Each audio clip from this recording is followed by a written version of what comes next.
Hello guys, welcome to our channel. This is Teja. ప్రస్తుతం మనతో పాటు సీనియర్ జర్నలిస్ట్ జగదేవ్ గారు ఉన్నారు. నమస్తే సార్. నమస్తే. సో కాంగ్రెస్ ప్రభుత్వం పైన, ముఖ్యంగా రేవంత్ రెడ్డి గారి పైన మన మంత్రి కేటీఆర్ గారు చాలా విరుచుకుపడ్డారని చెప్పాలి. ఎందుకంటే ప్రభుత్వం వచ్చేప్పుడే 1 వీక్ కూడా కావట్లే, అప్పుడే కేసీఆర్ గారు చూద్దాం ఒక 2 నెలలు, ఒక నెల చూద్దాం అని చెప్పేసి అన్నారు. కానీ ఈయన మాత్రం చాలా దూకుడుగానే ప్రదర్శిస్తున్నారని చెప్పాలి ప్రతిపక్షంలో ఉండి. ముఖ్యంగా అసలు ఆట ఇప్పుడే మొదలైంది. కేటీఆర్ గారు ట్వీట్ చేశారు, ప్రభుత్వం ఇప్పుడు ఎలా నడుపుతారో ఇప్పుడు చూస్తాం. సాధ్యం కాని హామీలు ఇచ్చి ప్రజలను కాంగ్రెస్ మభ్యపెట్టింది.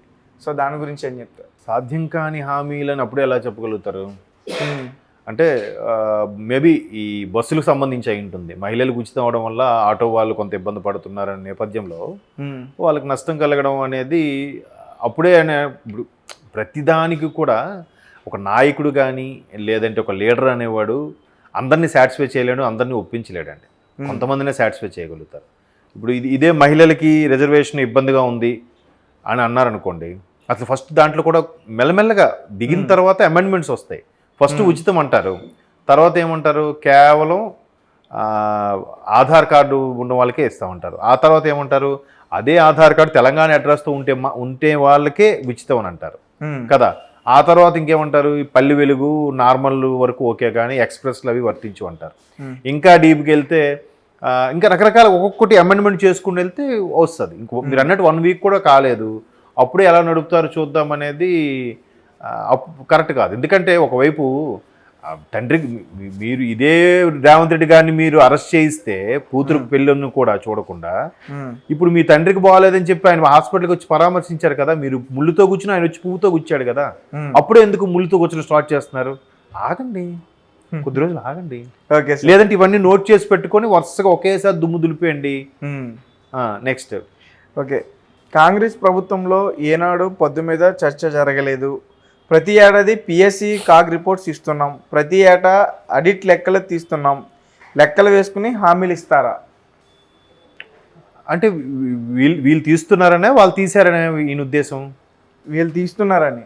ఓకే, అంటే ఇప్పుడు ఎప్పుడైనా సరే ప్రభుత్వం నడిపించాలి అని అంటే బడ్జెట్ బట్టే కదా, లాభ నష్టాలు ఏంటి, ఎంత ఇన్కమ్ సోర్స్ ఉంది, ఎంత అవుట్ గోయింగ్ ఉంది, ఎంత వస్తుంది లాభం, ప్రభుత్వం నడిపించడానికి ఎంత అవసరం, ఈ పథకాలకి వీటన్నిటికీ పోతే, జీతాలు అన్నిటికీ పోతే, మెయింటెనెన్స్కి అన్నిటికీ వెళ్ళిపోతే ఇంకెంత మిగులుతుంది, దాంతో ఏం చేయొచ్చు అని ఎవరైనా చూసుకుంటారు కదా. సహజం అది. ఎవరైనా ఇప్పుడు ఒక కంపెనీ, ఇప్పుడున్న ప్రజెంట్ కంపెనీ ఇంకొకరు వచ్చి హ్యాండ్ ఓవర్ చేశారు అనుకోండి, ఫస్ట్ దాంట్లో మైనస్ అప్పులే ఉన్నాయని చూస్తారు. అప్పులు ఉంటే అప్పుడు హ్యాండ్ ఓవర్ చేసుకోరు, అప్పులు క్లియర్ అయితే అప్పుడు హ్యాండ్ ఓవర్ చేసుకుంటారు. ఇంకొంతమంది ఏం చేస్తారు, మ్యాక్సిమం మ్యాన్ పవర్ని తగ్గించి అప్పుడు కంపెనీ హ్యాండ్ ఓవర్ చేసుకుంటారు. ఉన్న మ్యాన్ పవర్ని ఒక 30% వరకు లేపేస్తారు, అప్పుడు 70% వాళ్ళు మెయింటైన్ చేసుకుంటారు. లేదంటే మొత్తం ఒక 50% టీం తీసేసి 50% వాళ్ళకి నచ్చిన టీం తెచ్చుకుంటారు. ఈ కంపెనీలు అయినా అదే రూల్, ఇప్పుడు గవర్నమెంట్ అయినా అదే పరిస్థితి కదా. అంతా దీని మీదే కదండి నడిచేది. మరి దాన్ని చూడకుండా ఎలా చేస్తారు చెప్పండి, వీలైన అంతే కదా. సో అంటే ఇప్పుడు ఇలా తీయడం వల్ల వీళ్ళు ఏమైనా బయటపడతాయని భయంతో ఇలాగ అంటున్నారా ఏంటి? అది కూడా కాదు కదా. ఏమో క్యాజువల్గా ఆయన అన్నీ చెక్ చేసుకుంటున్నారేమో. ఆకండి, ముందే ఎందుకు బురద చల్లడం. నెక్స్ట్, మేము ప్రతి ఏడాది పద్దులపై శ్వేతపత్రం విడుదల చేశాం. రేపు గవర్నర్ ప్రసంగంలో ఇదే పాత చింతకాయ పచ్చడి చెప్తారు. రాష్ట్రాన్ని అప్పులు కుప్ప చేసి మాకు ఇచ్చారని చెప్తారు. అంటే వీళ్ళు అనబోయేది ఆయన ముందే అనేసారంటే, మొన్న న్యూస్లో కూడా వచ్చింది, వరల్డ్ బ్యాంక్ నుంచి కానీ లేదంటే సెంట్రల్ నుంచి ఆర్బీఐ నుంచి కానీ అప్పులు తెచ్చుకునే జాబితాలో టాప్ 5లో తెలుగు రాష్ట్రాలు ఉన్నాయంట. సో అక్కడ 2 రాష్ట్రాలు ఉన్నాయి. జగన్మోహన్ రెడ్డి గారికే అందరూ అనుకుంటున్నారు కానీ ఇక్కడ కూడా భారీగా అప్పులు చేశారు. ఎంత అభివృద్ధి చెందిన రాష్ట్రం అయింది, ఎంత రెవెన్యూ వస్తున్న రాష్ట్రం కూడా అప్పు చేయడం. ఇప్పుడు అక్కడంటే రెవెన్యూ లేదు, అభివృద్ధి లేదు ఏపీలో. ఇప్పుడు అప్పు చేశారన్నా లేదురా తినేస్తున్నారు ఏదో అనుకోవడానికి. ఇక్కడ అంత అభివృద్ధి రెవెన్యూ ఉంటుండగా కూడా ఇంకా అభివృద్ధి చేశారంటే, అంత అప్పు వాడారంటే ఏమనుకోవాలి? సో దాని మీద ఖచ్చితంగా వీళ్ళు అడుగుతారు, కాంగ్రెస్ వాళ్ళు అడుగుతారు కాబట్టి ఈయన ముందే గట్టేసి చెప్తున్నట్టుగా ఉంది నాకైతే. అంతే కదా. ఖచ్చితంగా మీరు ఎందుకు అప్పు వాడాల్సి వచ్చింది, ఇంత రెవెన్యూ ఉంటుండగా ఏం చేశారు? ఓకే, ఒకటి కాళేశ్వరం చెప్తారు, ఇంకోటి ఏం చెప్తారు, అన్ని సాఫ్ట్వేర్ కంపెనీలు తెచ్చామని చెప్తారా? సాఫ్ట్వేర్ కంపెనీ తెస్తే మీరు ఎందుకు ఖర్చు పెట్టాలి? వాళ్ళకి ల్యాండ్ ఇస్తే చాలు కదా, మిగతా నాలుగు పెట్టుకుంటారు కదా, వాళ్ళకి చూపించాలి కదా. దానివల్ల గవర్నమెంట్గా రెవెన్యూ కానీ దీనికి నష్టమే ఉంది, ఇంకెక్కడ పెట్టారని చూపిస్తారు. అంటే ఏదైనా అప్పుడే తొందరపాటు వల్ల వచ్చే స్టేట్మెంట్లకి రకరకాల అపార్థాలు మనస్పర్ధలు వస్తాయి.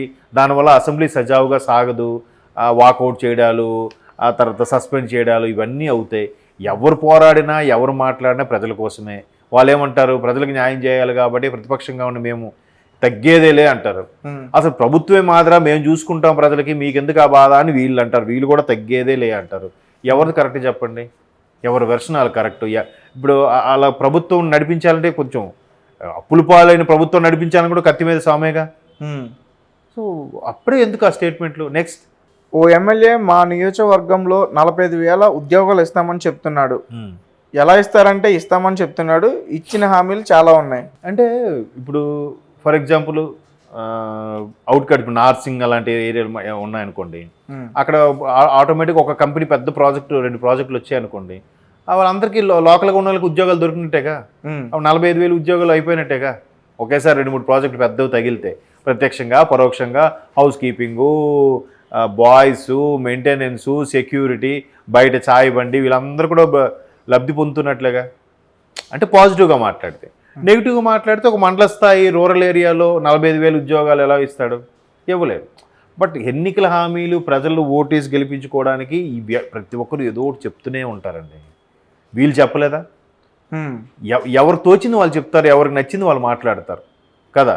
మనం మాట్లాడకుండా ఉండాలి, అప్పుడు మనం ఎదుటి వాళ్ళకి చెప్పాలి. మనం కూడా చాలా మాట్లాడుతాంగా, మాట్లాడనే ఉంటాం కదా. అది కరెక్ట్ కాదు.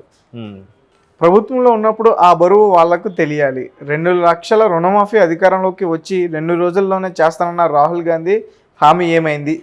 మొదటి మంత్రి వర్గంలోనే 6 గ్యారంటీలకు చట్టబద్ధత తెస్తామన్న హామీ ఎక్కడ? అంటే వీళ్ళు బరువుగా ఫీల్ అయ్యారా ఈ 10 ఏళ్ళు?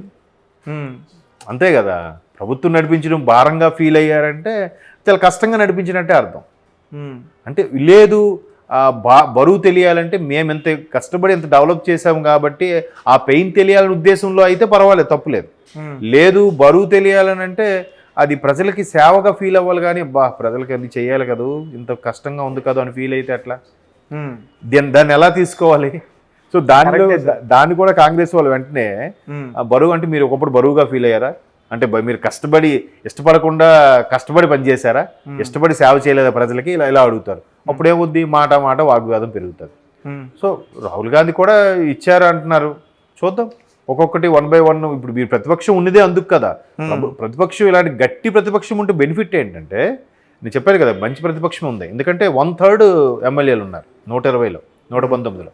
కాబట్టి మీరేంటి సార్ అసలు గట్టిగా ఫైట్ చేస్తే వాళ్ళు కాంగ్రెస్ వాళ్ళు ఇచ్చే ప్రతి హామీని కూడా అమలు చేయొచ్చు, కాంగ్రెస్ వాళ్ళతో ప్రతి పని చేయించుకోవచ్చు కూడా, చేయించుకునే హక్కు కూడా ప్రతిపక్షాలకు ఉంది.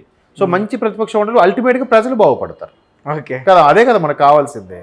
సరే, ఈ విషయానికి వస్తే రేవంత్ రెడ్డి గారు కూడా తన ప్రసంగంలో చాలాసార్లు చెప్పినట్టున్నారు, 2 లక్షల రుణమాఫీ అధికారంలోకి వచ్చిన 2 రోజుల్లోనే చేస్తానన్న రాహుల్ గాంధీ హామీ ఏమైంది, మీరు తీసుకోండి, నేను వస్తాను, నేను రుణమాఫీ చేస్తానని ఈయన హామీ ఇచ్చారు రేవంత్ రెడ్డి గారు. అవును, రాహుల్ గాంధీ గారు అంటే ఇద్దరు. అంటే అదే ఇప్పుడు చాలా అంటారండి. ఇప్పుడు వీళ్ళ గురించి ప్రభుత్వం అనేసరికి ప్రతిపక్షం ఆ తెల్ల కాగితం అంతా వదిలేస్తుంది, మచ్చ చూస్తుంది. తెల్ల కాగితం అంతా వదిలేసి ఆ మచ్చ ఒకటి ఉంది చూస్తుంది. వీళ్ళు కూడా చాలా హామీలు ఇచ్చారు. ఫస్ట్ వీళ్ళు కాంగ్రెస్ వాళ్ళ కోపం ఏంటంటే, తెలంగాణ ప్రకటిస్తే మరుక్షణం టీఆర్ఎస్ని కాంగ్రెస్లో విలీనం చేస్తామని చెప్పారంట, చేయలేదు. మరి అది హామీయేగా. తర్వాత దళితుడిని సీఎం చేస్తామని చెప్పారంట కేసీఆర్ గారు, చేయలేదు, అది హామీయేగా. తర్వాత ఉద్యోగాలు చేపిస్తామని చెప్పారు, అది హామీయేగా, చేయలేదు. ఎస్పెషల్లీ జర్నలిస్ట్ విషయంలో వాళ్ళకి ఒక భూమి కేటాయించి ఇల్లు కట్టిస్తాము, వాళ్ళకి స్థలాలు ఇస్తామని చెప్పారు, అది చేయలేదు. తర్వాత ఈ ఇండ్లు కూడా లాస్ట్లో మొన్న కదా అందరికి శాంక్షన్ చేశారు, ఒక్కొక్కటి 9 floors బిల్డింగ్లు కట్టి. ఇప్పటికీ కొన్ని ఓపెన్ అవ్వడం అలాగే ఉన్నాయి. ఇచ్చేయచ్చు డబుల్ బెడ్రూమ్, ఎందుకు అలా ఉంచేశారు? ఇచ్చే అది ఇప్పుడు దాన్ని అంత బాగానే ఉంది కానీ రెడీ టు ఆక్యుపై అన్నట్టుగా ఉంది, దాన్ని ఎవరు ఇవ్వట్లేదు. ఇప్పుడు కాంగ్రెస్ వాళ్ళు ఏం చేస్తారు, వాళ్ళు ముందు టీఆర్ఎస్ వాళ్ళు ఇచ్చిన లిస్ట్ ఇప్పుడు చల్లదని వీళ్ళు అంటారు. మేబీ చెప్తున్నాను, ఆల్రెడీ లిస్ట్ ఇచ్చిన ఓకే, ఇంకొన్ని ఓపెన్ అవ్వని బిల్డింగ్స్ ఉన్నాయి, అవి వేస్టేగా వాళ్ళ మీద పెట్టిన ఎక్స్పెండిచరు. ఆ కాంట్రాక్టర్ కూడా బాగుపడే ఉంటాడు, మరి దానికి ఏం చెప్తారు? సో ఇవన్నీ ఎక్కడ వీళ్ళు లెక్కలు లాగుతారని వీళ్ళు ముందే గట్టు వేశారేమో. ఇట్లా కవరింగ్ గా మాట్లాడుతున్నారేమో అనిపిస్తుంది నాకు. ఓకే, అంటే కేటీఆర్ గారు ఎందుకు ఇంత తొందరతనం చూపిస్తున్నారు అంటే రేవంత్ రెడ్డి గారి దూకుడిని ఆపాలని అంటారు. మేబీ అంటే ఆయన అంత అగ్రెసివ్గా డే 1 నుంచి రోజుకో పథకాలు రోజుకో సైన్ అనుకుని వెళ్ళిపోతుంటే వీళ్ళు కూడా ఆ మాత్రం అగ్రెసివ్ లేకపోతే నెక్స్ట్ 2028కి ఏంటి, 2028కి వీళ్ళ పార్టీ పరిస్థితి ఏంటి అనే ఒక క్వశ్చన్ మార్క్ అయిపోతుంది కదా. సో అందుకు కేటీఆర్ గారు ఆయన కూడా దూకుడుగా ఉన్నారు కదా, ప్రతిపక్ష నేతగా ఈయన కూడా దూకుడుగా ఉండాలి. Okay sir, thank you so much.